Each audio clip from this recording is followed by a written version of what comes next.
Dear friends, topic of this lesson is growth and development.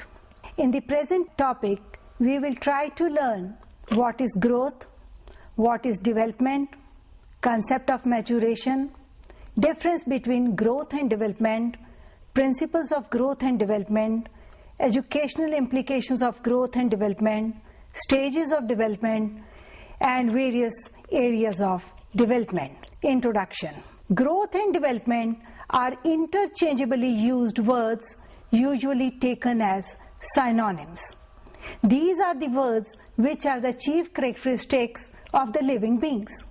The aim of education has always remained to be the harmonious growth and development of human beings, thus they carry unlimited weightage in the life of an individual. In this lesson, we will try to learn them at length. First concept is what is growth. Growing is a natural tendency with all organisms.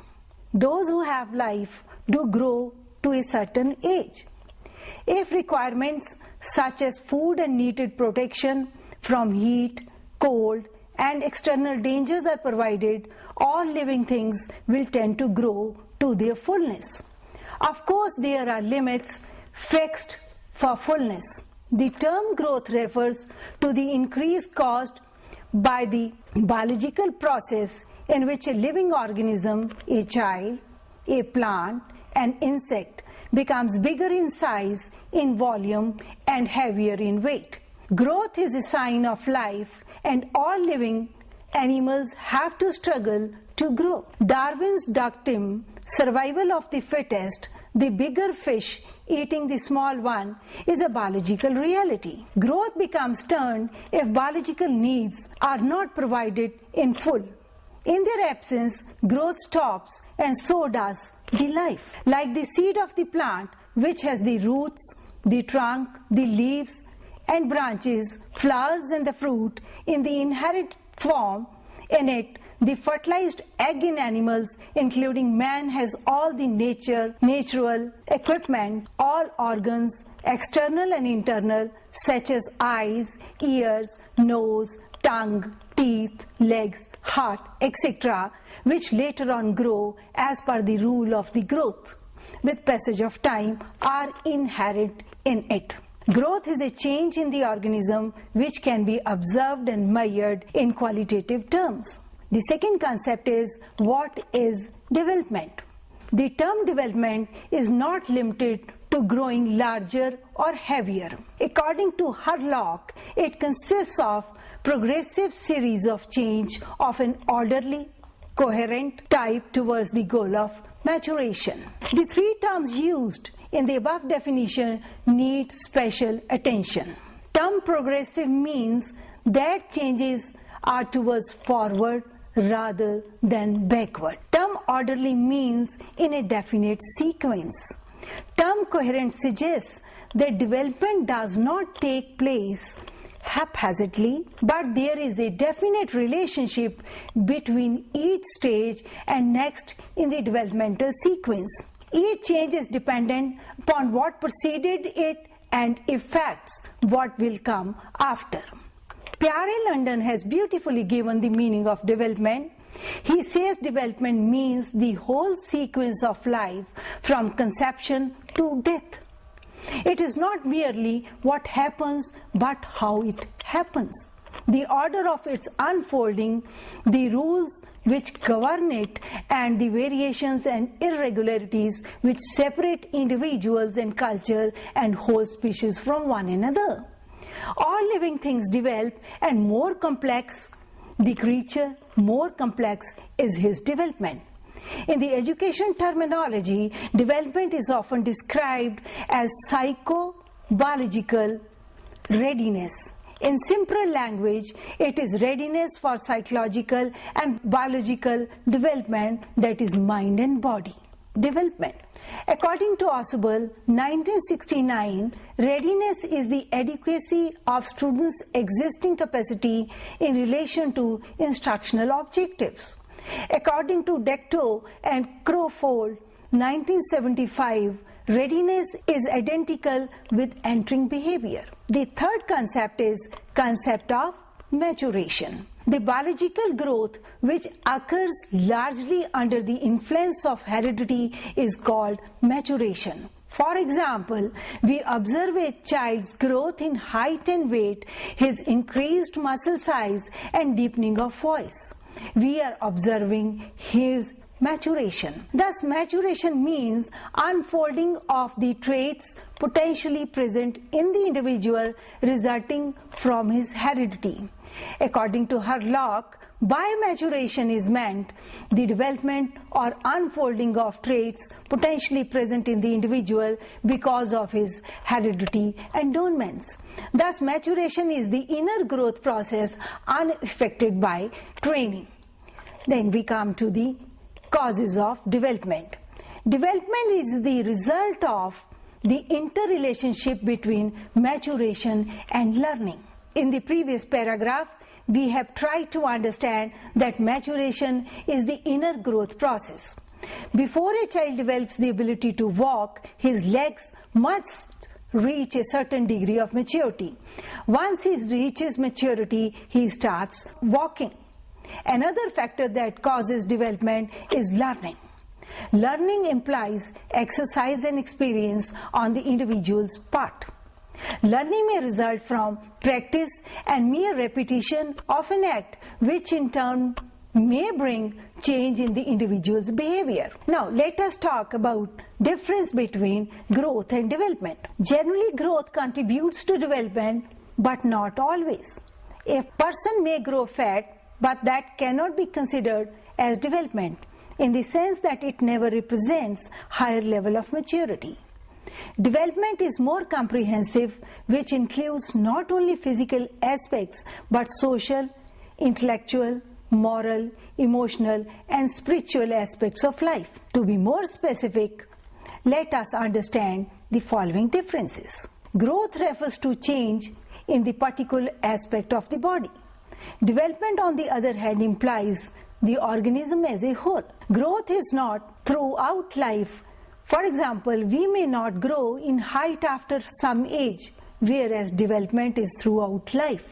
A person can develop even after growth stops and maturity is attained. Development may not be possible without any significant growth. It is a fact that children may develop abilities but do not grow in size. Growth is quantitative in sense that it can be measured objectively and correctly in inches, points, grams and dynes. Growth is visible in concrete terms, can be photographed and filmed, whereas development is qualitative. It is also measured, but the measurement is not absolute. We have to depend upon certain tests which do not give us the exact measure. It is more depending upon the observation and personal judgment. Growth is structural and development is functional, but a structure without function is of no use. Thus, both the terms are related to each other. They are used interchangeably in the field of education. Now we talk about principles of growth and development. Development of an individual is governed by certain principles. We shall try to understand some of the principles. Development is the result of heredity and environment or interaction between organism and environment. Leaving aside the germ plasma, which is a gift from heredity, all other factors which aid the tiny cell to develop into a full-grown adult come from the environment. Sir Francis Galton terms heredity as nature and environment as nurture. So nature and nurture are limiting forces in growth. Nature sets limits and form, and nurture helps achieve them to maximum. we can say that a mouse with best environment will not grow into a lion. No physical education expert can increase the height of an athlete more than the limits imposed by heredity. Development is a continuous and gradual process. There are neither pauses nor periods of rest. When it appears that growth has been much slowed down, in fact, in such a dramatical, quieter periods, the child is mobilizing his forces for the coming sprout in growth. In the case of boys, growth sprouts takes place from 12.5 years to 15 years with a peak height of 10 centimeter per year around 14 years. And in case of girls, sprout takes place 2 years earlier between 10.5 and 13 years with a peak height velocity of 8 centimeters around 12 years. Those species which have short spans of life grow much faster than those who have long spans. Biologically speaking, the larger the span of life of the species, the slower is the process of growth. Many parents are eager to see their children grow fast. They give them more milk and fat in abundance. The children sometimes expand in girth, becomes clumsy and sluggish, but they do not grow. Rome cannot be built in a day. Throughout the life of an individual, he or she develops. Individuals always acquire more knowledge, skills, etc., thus develops. It is a fact then when an individual moves from one stage to another, his progress is observed. The development is a continuous process. With the age, old tissues and cells wear out, but their place is taken by the new cells and tissue. This is how growth takes place along with development. Growth and development follow a pattern. Growth and development follows a definite pattern supervised jointly by nature and nurture. In the earlier years, a child grows rapidly, then growth rate falls down. At a certain stage, it stops altogether. In just 8 weeks, the embryo increases in length about 240 times and weight by 1 million times. If this rate of growth had been continued for a few years, the size of man would have been utopian. Miss Florence Goodenough has remarked, a waggish mathematician has figured out that if the organisms were to continue to double itself in size at the embryonic rate, it would have been as large as the solar system by the end of 21 years. Growth and development takes at different rates for different parts of the body. Different parts of the body grow at different rates and attain their maximum development at different times. Brain is fully grown around the age of 14 to 15 years.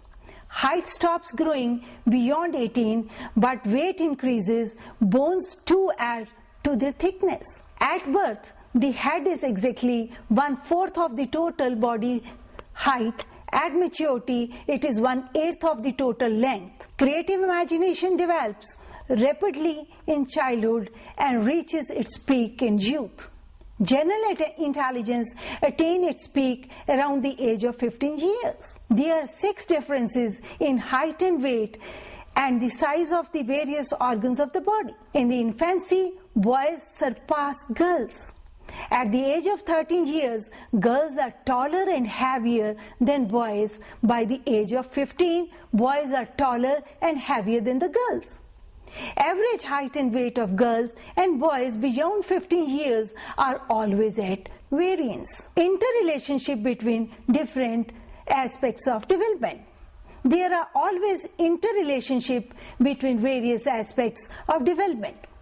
If the individual's intellectual development is above average, then he is generally above average in size, sociability, and aptitudes also. Mental deficiencies tend to be smaller in such children. Such interrelationships continue throughout life. However, certain faculties tend to grow later and function independently. Development proceeds from general to specific. This is true for all phases of development.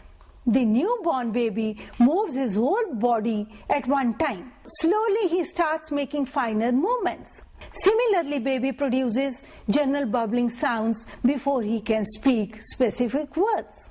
Development can be predicted. Because of the rate of development for every child is approximately constant, we can predict the range within which the mature development of a child is likely to fall. For example, if a child gets very good marks in the elementary class, we can predict his achievement in the senior school.